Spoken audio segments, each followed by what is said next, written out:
train approaching. There we go. Right here. The white light, the circuit in the track, indicates the train. He's approaching the green signal.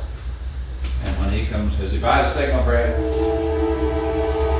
Yes. Okay. He goes by the signal, it goes black up here, it goes red.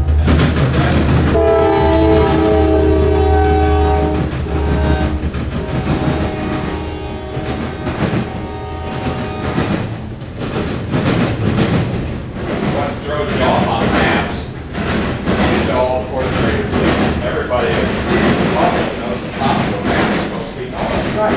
But again, how the railroad did it, is when you face your machine, when you face your interlock, and you look at the map here in junction, which we call the model, you lay that down.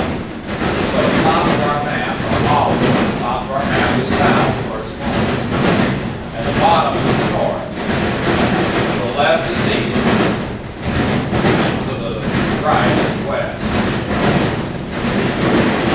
So if you get yourself oriented and you realize the top of the map is south, because that's how you're standing when you're looking.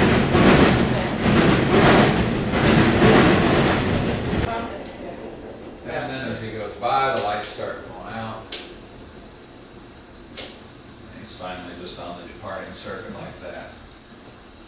Not too far down there, it goes back into single track. Just about a mile and a half. Huh. But he would enjoy that down there. Neat. It would bring a lot of memories back to him. This was one of the earliest electric machines that replaced the big Armstrong lever. Oh, really? Yeah. Huh. This machine was built in 1902 by the Taylor Signal Company. Never heard of them. Well, they were, in 1906, several signal companies merged to form GRS, General Railway Signal, Rochester, New York. And so the Taylor machine became GRS's first model of pistol grip, Okay. which they produced. There was a lot of these at one time. There's one tower still just with the same style machine in service out of East St. Louis, Willows Tower. Oh, my goodness. Still in Huh. service. He So went pretty well back. this is older than our machines in the depot. This is the oldest one we have.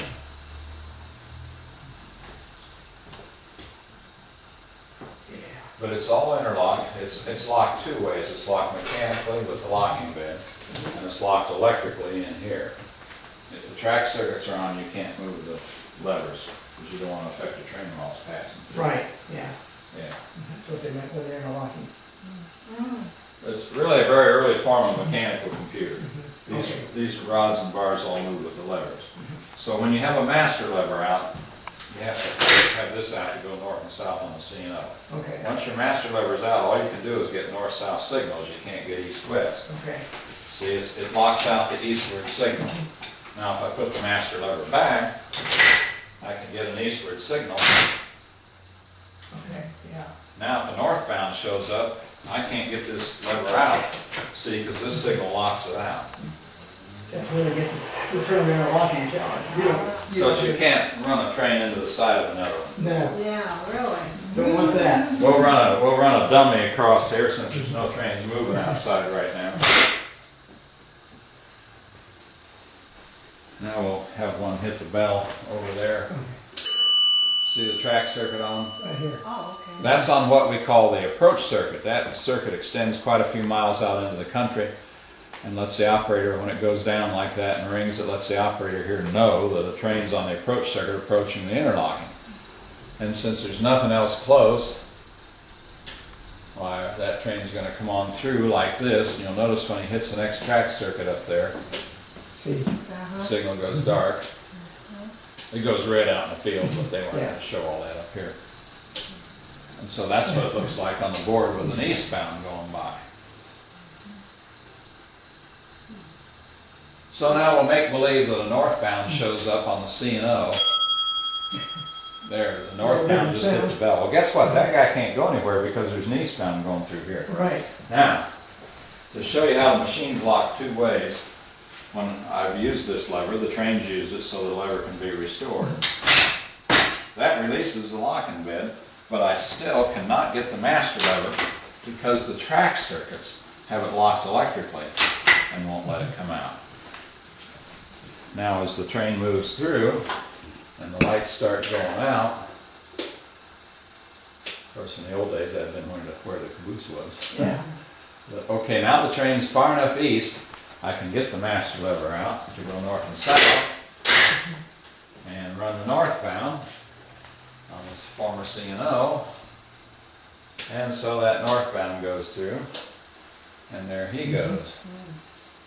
And this guy disappears on off to the east. The railroads had a national color code, and interestingly, they all observed it except for the Pennsylvania. You know, the Pennsy was always independent. They had a national color code that black was a switch, or any mechanical movement like a derail. Anytime you're moving steel, like switch points or anything, black was that, and red was a signal. Then beyond that, there were a whole lot of variations in color. On the area, a master lock or a traffic lever was green, and this was an area tower, so this was painted green. If this had been a New York Central tower, this master lock would have been brown. So once they got beyond the black and the red, there was a whole lot of variations in colors. The New York Central used light blue for individual locks, and they used brown for a master lock. And people ask why they went up and down. That's interesting. It doesn't mean a thing. It was simply a space-saving invention. Because if they all went up, you couldn't get your hand in to get a hold of it. Yeah. So they alternated just so you could get your hand. Yeah. Okay. All right, that makes sense.